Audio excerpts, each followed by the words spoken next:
अथर्ववेदे चतुर्थाष्टके प्रथमोऽध्यायः। त्वामग्ने हविष्मन्तो देवम् मर्तास ईळते मन्ये त्वा जातवेदसंसहव्यावक्ष्यानुषक् अग्निर्होतादास्वतः क्षयस्य वृत्तवर्षः संयज्ञासश्चरन्ति यम् संवाजाः सश्रवस्य वाः उतस्मयम् शिशुम् यथा न वञ्जनिष्टारणीः कर्तारम् मानुषीणाम् विशामग्निम् स्वद्धरम् उतस्मदुर्गृभीयसे पुत्रो नः क्वार्याणाम् पुरोयो दग्धासि वनाग्ने पशुर्नयवसे अधस्मयस्यार्चयः सम्यक् संयन्ति धूमिनाः यदि महत्रितो दिव्युपध्माते पथमनिशिशीरे ध्मातरी यथा तवाहमग्न ऊतिभिर्मित्रस्य च प्रशस्तिभिः देशो युतो न दुरिता दुर्याममर्त्यानाम् तन्नो अग्ने अभीनरो रजिम् सहस्व आभर सक्षेपयत्सपोषयद्भुवद्वाजस्य सातय उतैति पृत्सुनो मृथे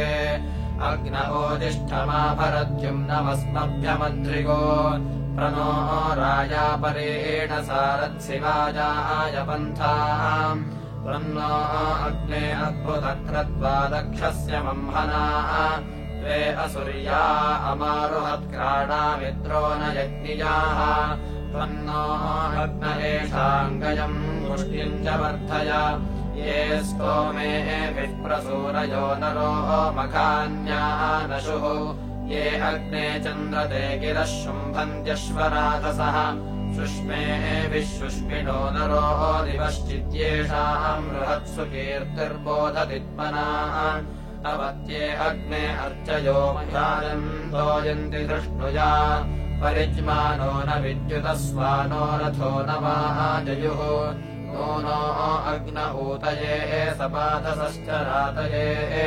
अस्माकासश्च सूरयो विश्वा आशास्तरीषणि त्वन्नो अग्ने अङ्गिरस्तुतस्तवा न आभर भोतर्विभ्वासहम् रयिम् स्तोत्रभ्यस्तवसे जन उतैति पृत्सुनो मृथे जनस्य गोपा अजनिष्टजाग्रविरग्निः सुदक्षः सुविता जनम्यसे कृतप्रतीको बृहतादिविस्पृशाद्युमद्विभाति भरतेभ्यः शुचिः यज्ञस्य केतुम् प्रथमम् पुरोहितमग्निम् नरस्त्रिशतस्ते समीधिरे इन्द्रेण देवैः सरथम् सपर्हिषि तन्निहोताय यथाय सुक्रतुः असंवृष्टो जायसे मात्रोश्रुतिर्मन्द्रः कविरुदतिष्ठो विवस्वतः कृतेन त्वा वर्धयन्नग्न आहुतधूमस्ते केतुरभवद्निमिश्रितः अग्निर्नो यज्ञमुपवेतु साधुयाग्निन्नरो विभरन्ते गृहे गृहे अग्निर्दूतो अभवद्धव्यवाहनोऽग्निम् मृडानावृणते कविक्रतुम् तुभ्येदमग्ने मधुमत्तमम् वचस्तुभ्यम् मनीषा इयमस्तुषम् हृदे त्वाङ्गिरस्सिन्धुमिवावनेर्महीरावृणन्ति शवसा वर्धयन्ति च त्वामग्ने अङ्गिरसो गुहाहितमन्नविन्दञ्छिश्रिजाणम् वने वने स जायसे मध्यमानः सहो महत्त्वामाहुः सहसस्पुत्रमङ्गिरः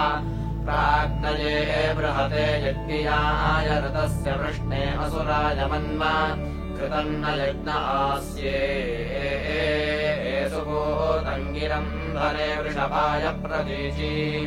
ऋतम् चिकित्वऋतमिच्चिकिद्युतस्य धारानुतृन्धि पूर्वीः नाहय्यातुम् सहसा न द्वयेन ऋतम् सपाम्यरुषस्य वृष्णाः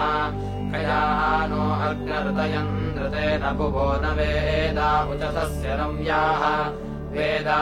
मे देव ऋतुपा ऋतूनान्नाहम् पतिम् सवितुरस्य राजः एते अग्नेरिपवे बन्धनासः के पाजवः सनिषन्तद्युमन्ताः के धासिमग्ने अनृतस्य पान्तिक आसतो वचसः सन्ति गोपाः सखायस्ते विषुणा अग्न एते शिवासः सन्तो अशिवा अभूवन् अथोर्षदस्वयमेते वचोभिररजूयते वृजिनानि ब्रुवन्ताः कस्ते अग्ने नमसा यज्ञमीट्टरतम् सभाग्यरुषस्य वृष्णाः तस्य क्षयः पृथुरा साधुरेतु प्रसरसाणस्य नहुषस्य शेषाः अर्चन्तस्वाहवामहेऽर्चन्तः समिधीमहि अग्ने अर्चन्त ऊतये अग्ने स्तोमम् मनामहे सिद्धमद्यति विस्पृशाः देवस्य द्रविणस्य वाह अग्निर्जुषतनो गिरोः तायो मानुषेष्वा स यक्षद्दैव्यञ्जनम् त्वमग्ने सप्रथाः असि जुष्टोः तावरेण्यः त्वया यज्ञम् वितन्वते तामग्ने वाजसातमम् विप्राः वर्धन्ति सुष्ठुतम् स नो रास्वसुवीर्यम् अग्ने नेमिरराम् इव देवांस्त्वम् परिभूरसि आराधश्चित्रमृञ्जसे अग्निम् स्तोमेन बोधय समिधानो अमर्त्यम् हव्या देवेषु नो दधत् तमध्वरेष्वीळते देवम् मर्ता अमर्त्यम् यजिष्ठम् मानुषे जने तम् यशस्वन्त ईळते सृजा देवम् घृतश्च्युताः अग्निम् हव्याय वोढवे अग्निर्जातो अरोचतघ्नन्दस्योज्योतिषातमाः अविन्दत्का अपस्वाः अग्निवीळेऽन्यम् कविम् घृतपृष्ठम् सपर्यत हेतु मे शृणवद्धवम् अग्निम् घृतेन वा वृतुस्तोमेभिर्विश्वदर्शनिम् स्वाधेभिर्वचस्युभिः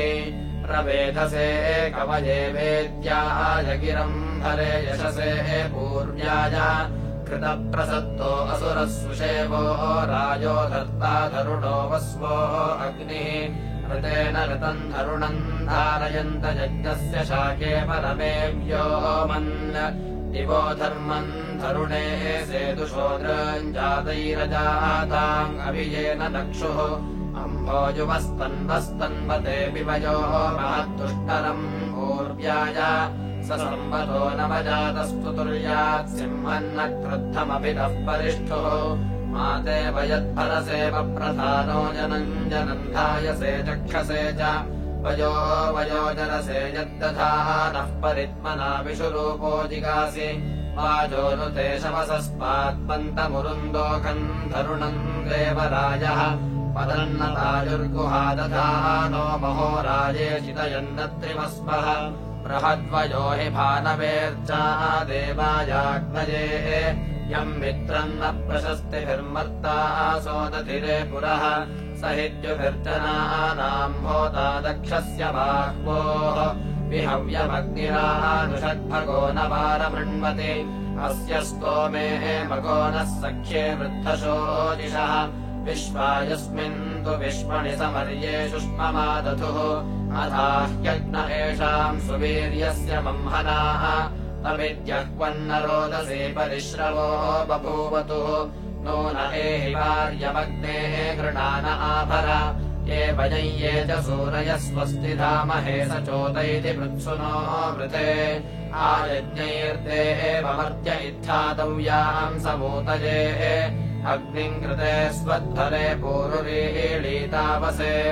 अस्य हि स्वयशस्तर आसापि धर्मन्मन्यसे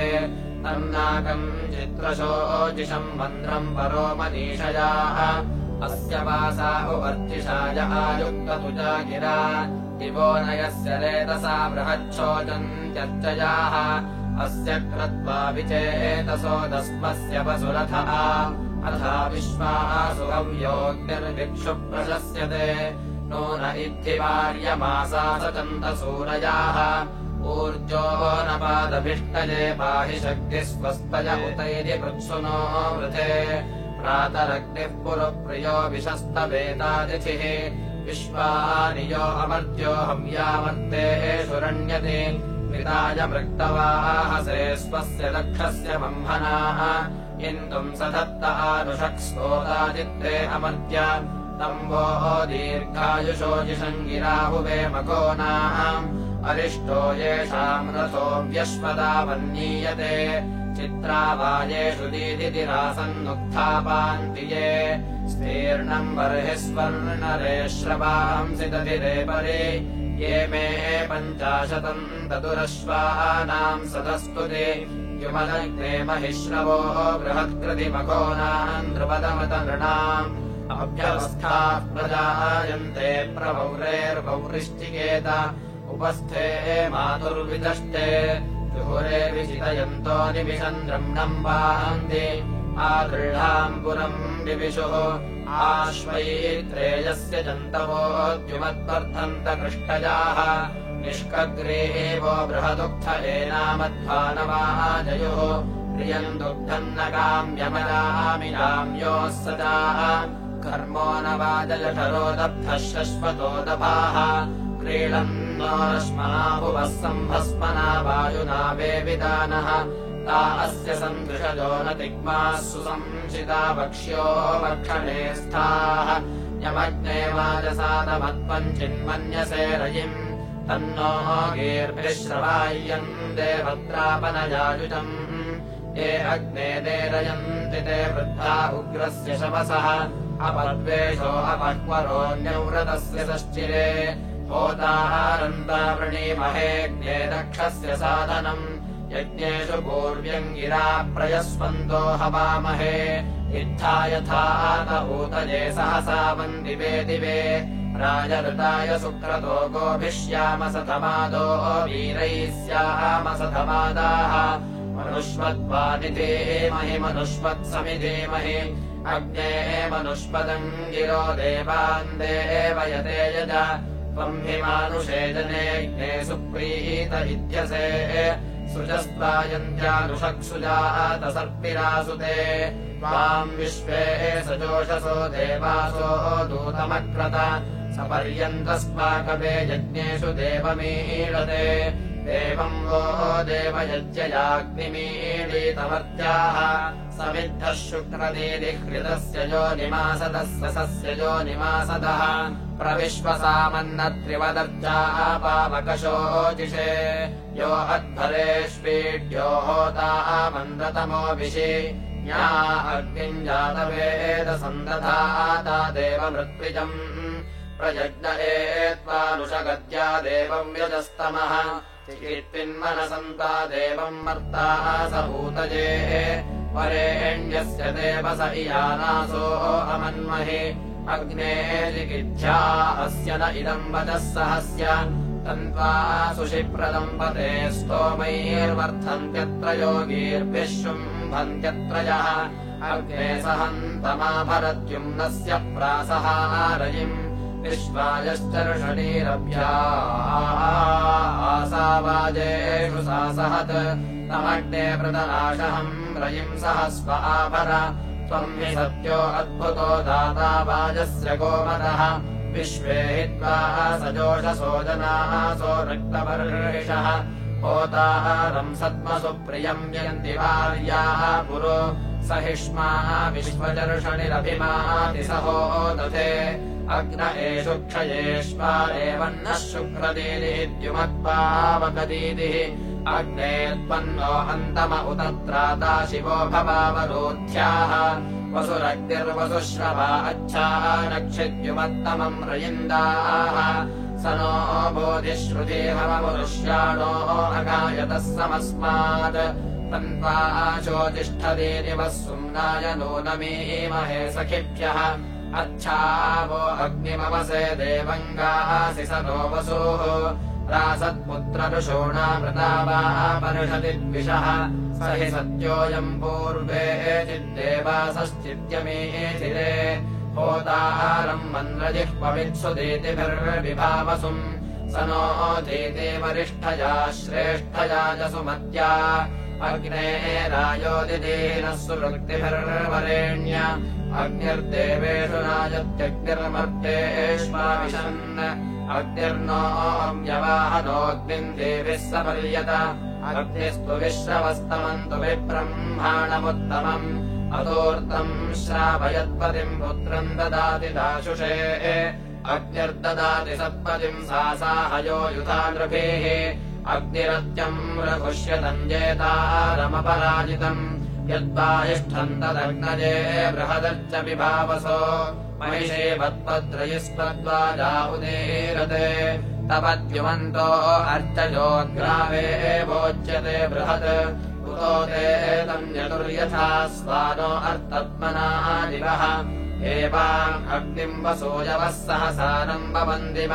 स नो विश्वा अतिद्विषः पर्षन्नावेव सुक्रतुः अग्ने पावकरोजिषा मन्द्रया देवजिह्वया आदेवान् वक्षियक्षित तन्वा कृतस्नवेमहे चित्रभानो स्पर्दृशम् देवाङ्गावीतये वः वीतिहोत्रन्वा कवेद्युमन्तम् समिधीमहे अग्ने बृहन्तमध्वरे अग्ने विश्वेभिरागहि देवेभिर्हव्यदातये होतारन्त्वा वृणीमहे यजमानाय सुन्वत आग्ने सुवीर्यम् वः देवैरासत्सि बर्हिषि समिधानः सहस्रजिदग्ने धर्माणि पुष्यसि देवानाम् दूत उक्थ्याः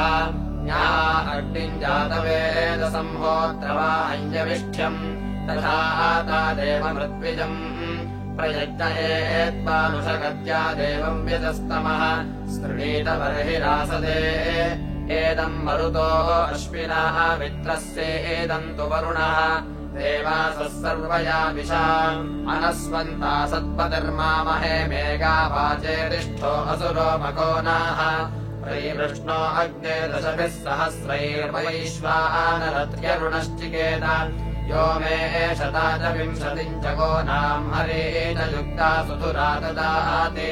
वैश्वानरसुष्टुतो वा वृधानोऽग्ने यच्छत्यरुणाय शर्मा देवाते अग्ने सुमतिम् च कानो न विष्ठाय नवमन्त्रसदस्युः यो मे गिरस्तु विजातस्य पूर्वीर्युक्तेनाभित्र्यरुणो गृणाति यो म इति प्रवोचत्यश्वमेधाय सूरये तददृजा सनीयते तदन्मेधामृतायते यस्य मा वरुषाः शतमुद्धर्षयन् चुक्षणाः अश्वमेधस्य दानाः सोमा इव प्रियाः शिरः इन्द्राग्ने शतदाव्न्यश्वमेधे सुवीर्यम् क्षत्रम् धारयतम् बृहद्दिवि सूर्यविभाजरम् समिद्धो अग्निर्दिविशोतिरश्रेत् प्रत्यङ्गुषसमुर्विजा विभाति एति प्राची विश्ववारा नमोभिर्देवाङ्गीलाना हविषा कृताची समिध्यमानो अमृतस्य राजसि हविष्कृण्वन्तम् सजसे स्वस्तये विश्वम् सधत्ते द्रविणयमिन्वस्यादित्यमग्ने विचधत्तहि पुरः अग्ने शब्दमहते सौभगाय तपद्युम्नान्युत्तमानि सन्तो सञ्जाः स्वत्यम् सुयममा कृणुष्व शत्रो यतामभितिष्ठामहांसि समिद्धस्य प्रमहसोऽग्ने वन्दे तपश्रियम् ऋषभोद्युम्नवाङ्गसि समत्फलेष्विध्यसे समिद्धो अग्नाहुतदेवान्यक्ष्यस्वद्वर त्वम् विहौयवाळसि आजुहोतादुपस्यताग्निम् प्रयत्यध्वरे वृणेत्थम् हौयवाहनम् तिर्यमामनुषो देवता दात्रीरोचनादिव्याधारयन्त अर्चन्ति त्वा मरुतः पूरदक्षास्त्वमेषामृषिरिन्द्रासि धीराः अनुजरीम् मरुतो मन्दसानमार्चन्निन्द्रम् पपिवांसम् सुतस्य आदत्तवज्रमभियदहिंहन्नपो यह्मीरसृजत्सर्तवाउ उत ब्रह्माणो मरुतो मे अस्येन्द्रः सोमस्य सुषुतस्य पेयाः तद्धि हव्यम् मनुषेगा अविन्ददहन्नहिम् पपिवा इन्द्रो अस्य आद्रोदसेमितरम् विष्कभायत्संव्यञ्जानश्चिद्धियसे मृगङ्काः जिगर्तिमिन्द्रो अपदिर्गुराणः प्रतिश्वसन्तमवदानवम् हन् अथ क्रत्वा मगमन्तुभ्यम् देवानुविश्वे अददुः सोमपेयम् यत्सूर्यस्य हरितः पतन्देः पुरः सतेरुपरा एतशेकः न वयदस्य नवतिम् च भोगान् साकम् वज्रेण मघवा विपृच्छत् अर्चन्तेन्द्रम् मरुतः सधस्थे त्रैष्टुभेन वचसा बाधदद्याम् सखा सख्ये अपचत्तोऽयमग्निरस्य कृत्वा महिषात्रेशतानि त्रिसाकमिन्द्रो मनुषः सदांसि सुतम् पिबद्वृत्रहत्याय सोमम् यच्छता महिषाणामघोमास्त्रे सदांसि मघवाः सोम्यापाः कारन्न विश्वे अह्वन्त देवा परमिन्द्राय यदहिञ्जघान उशनायत्सहस्यैरयागङ्ग्रहमिन्द्रजोजुबानेभिरश्वैः वन्वानो अत्र सरथै यजाथ कुत्सेन देवैरवनोर्हशुष्णम् प्राण्यच्चक्रमबृहः सूर्यस्य कुत्सायान्यद्वरिवो यातवेकः अनासोदस्योऽङ्ग्रमृणोपथेन निदुर्योणः आवृणम् वृद्धवाचः स्तोमासस्पा गौरिवीतेरवर्धन्दरन्धयो वैरथिनाय विप्रुम् आत्वा मृदिष्वा सख्याय चक्रे पचन् भक्तेरपि वः सोममस्य नवक्वासः सुतसो मास इन्द्रम् दशक्वासो अभ्यर्चन् जर्कैः गव्यन्ति दूर्ममविधानवन्तम् तम् चिन्दनस्य समाना अपौरन् रथो नु ते परिचराणि विद्वान् वीर्यामघवन्या जगर्था याचो नुनम्या गृणवश्रविष्ठप्रेदुता ते विदथेषु प्रवाम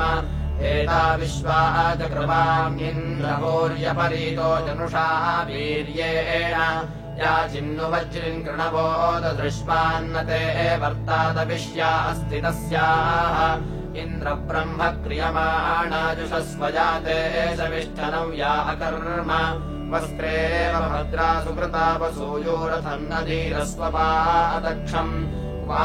अस्य वीरः को अपश्यदिन्द्रम् सुखरथमीयमानम् हरिभ्या यो राजा वज्री सुतसोममिच्छन्ततो को गन्ता पुरुहूतभूति अवाजदक्षम् पदमस्य सस्वरुग्रम् निधातुरन्वाजमिच्छन् अपृच्छमन्याम् उदते महाहुरिन्द्रम् नरो बुबुधाना अशेम प्रणुवयम् सुते याते कृतानीन्द्रप्रवामयानि नो जुजोषः वेदत विद्वान् शृणवच्च विद्वान् महतेजम् मघवा सर्वसेनः स्थिरम् मनश्च कृषे जात इन्द्रपेशीदेको युतये भूयसश्चित् अश्मानम् चिच्छवसा जिद्युतोऽपि विदो गवामूर्वमुश्रियाणाम् परो यत्त्वम् परमहाजनिष्ठाः परावतिश्रुत्यन्नाम बिभ्रत् अतश्चिदिन्द्रादभयन्त देवा विश्वा अपो अदयद्दासपत्नीः त्वभ्येदेते मरुतः सुषेवा अर्चम् जर्कम् सुन्वन्त्यन्धाः अहिमोहानमप आशयानम् प्रमायाभिर्मायिनम् सक्षरिन्द्राः विशोमृतो जनुषादानमिन्वन्नहन् गवामघवन् सञ्चकानः अत्रादासस्य नमुचे शिरो यदवर्तयो मनवेगातुमिच्छन् युजम् हिमामकृथा आदिदिन्द्रशिरो दासस्य नमुचेर्मथायन् अश्मानम् यत्स्वर्या अम्बर्वमानम् रजक्रिये वरोदसे मरुद्भ्याः श्रियो हि दासायुधानि चक्रे किम् माकरन्न बला अस्य सेनाः अन्तर्ह्यक्षदुभे अस्य थेने अथोपप्रैद्युतयेदस्युमिन्द्राः समद्रगावोभितो न वन्देह वत्सैर्वियुता यदासन् सन्ता इन्द्रो असृजदस्य शाकैर्यदीम् सोमासः सुषुता अमन्दन् यदीम् सोमा बभृतोता अमन्दन्नरो रयेद्वृषभः सादनेषु पुरन्दरः पपिवाम् इन्द्रो अस्य पुनर्गवामददातु श्रियाणाम् भद्रमिदम् वृषमा अग्ने अग्रङ्गवाम् चत्वारि ददतः सहस्राः ऋणम् च यस्य प्रयतामघानि प्रत्यग्रभीष्मधृतमस्य नृणाम् सुपेशसम्मावसृजन्त्यस्तङ्गवाम् सहस्रैरुषमासो अग्ने तीव्रा इन्द्रममन्दः सुता सोक्तोर्व्युष्टौ परितज्ञायाः औच्छत्सारात्रे परितज्ञायाम् ऋणम् च ये राजलिरुषमानाम् अद्यो न वाजे रघुरज्यमानो बभ्रुश्चत्वार्यसनत्सहस्राः चतुःसहस्रङ्गव्यस्य पश्वः प्रत्यग्रभीष्मरुषमेष्मग्ने कर्मश्चित्तप्तः प्रवृजेय आसेदयस्मयस्तम् वादामविप्राः इन्द्रो रथाय प्रवदम् कृणोति यमध्यस्थान्मघवाजयन्तम् योथेव पश्वोऽव्युनोति गोपा अरिष्टो याति प्रथमस्सिषासन्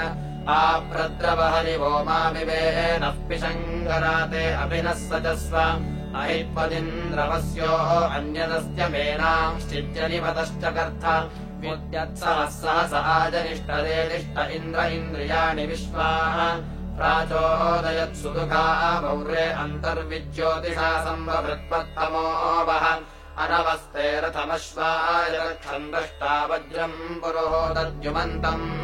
ब्रह्माण इन्द्रम् महयन्तो अर्कैरवर्धयन्नः येहन्तवाहो कृष्णे यत्ते वृषणो अर्कमर्चानिन्द्रग्रावाणो अदितिः सजोषाः अश्वासो ये पवयो रथा इन्द्रेषिता अभ्यवर्तन्त तस्यो प्रते पूर्वाणि करणानि वोचम् प्रनूतनामखवन्या चकर्था शक्ते एवो यद्विभरा रोदसे उभे जयन्नपोमनवेदानुचित्राः तदिन्नुते करणन्दस्मभिप्राहि यद्घ्नन्नोजो अत्रामिमीथाः शुष्णस्य चित्परिमाजा गृह्णाः प्रविद्मय्यन्नपदस्योऽङ्ग्रसेधः त्वमपो यदवेतुर्वशायारमयः सुदुःखाः पार इन्द्र उग्रमयातमवोहपुत्सम् संहयत्वा मुशनारन्तदेवाः इन्द्रापुत्सावहमानारथेना वामद्या अपि कर्णे वहन्तो निश्ये मध्योऽथमथो निःश्रतस्थान्मघो नो हृदोपरथस्तमांसे वादस्य युक्तान् सुयुजश्चिदश्वान् कविश्चिदेशो अजगन्नवस्युः विश्वे ते अत्र मरुतः सखाय इन्द्रब्रह्माणि दविषेमवर्धन् सूरश्चित्रसम् परिदग्न्यायाम् पूर्वम् करतु परञ्जोजुवांसम् भरच्चक्रमेतशः संवृणाति पुरोदधत्स निष्यसि क्रतुन्नः आयञ्जना अभिचक्षे जगामेन्द्रः सखायम् सुतसोममिच्छन् पदङ्ग्रावा भवेदिम् प्रियाते यस्य चीरमध्वर्यपश्चलन्ति ये चाकनन्तनोते वर्ताः अमृतमोते अम्भारन्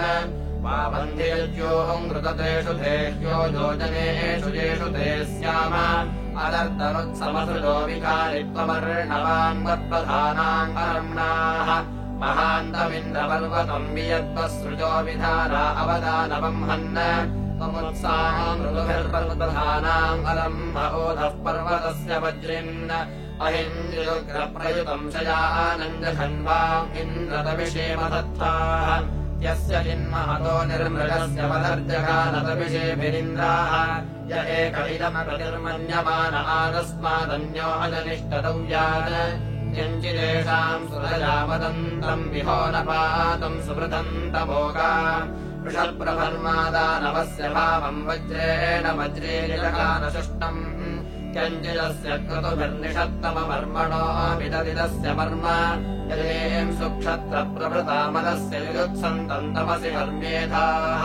यञ्चिदित्थाकत्वयम् शयानमसूर्ये तमसि वावृधानम् तञ्चिन्मन्दानो वृषभः सुतस्योच्चैरिन्द्रो अपकूर्या जघान उद्यदिन्द्रो महते दानवायवधर्यविष्टसहो अप्रतीतम् यदेम् वज्रस्य प्रभृतौ ददाम विश्वस्य जन्तोरथमञ्जकार यञ्जिदर्णम् मधुपम् शयानमसिन्वम् पौरम् मह्याददुग्रह अपानमत्रम् महतामथेन निदुर्योणः आवृणम् वृद्धवाचम् को अस्य शुष्मन्तविषेम् वरात एकोधना भरते अप्रतीतः इमे चिदस्य त्रयसोऽनुदेवे इन्द्रस्य उजसोऽभियसा जिहाते यस्मै देवे स्वतिर्जीत इन्द्राय गातुरुषते वजेमे संयतोजो युवते विष्णमाभिरनुस्वधाम्ने क्षितयो नमन्त एकन्नुद्वा सत्पतिम् पाञ्चजन्यम् जातम् शृणोमि यशसञ्जनेषु तन्मे जगृभ्र आशसो नविष्ठम् दोषावस्तोर्हवमानास इन्द्रम् एवाहित्वामृतुथा यातयन्तम् मखाविप्रेभ्यो ददतम् शृणोमि हिन्ते ब्रह्माणो गृहते सखायो ये त्वायानि ततुः काममिन्द्रा इति चतुर्थाष्टके प्रथमोऽध्यायः।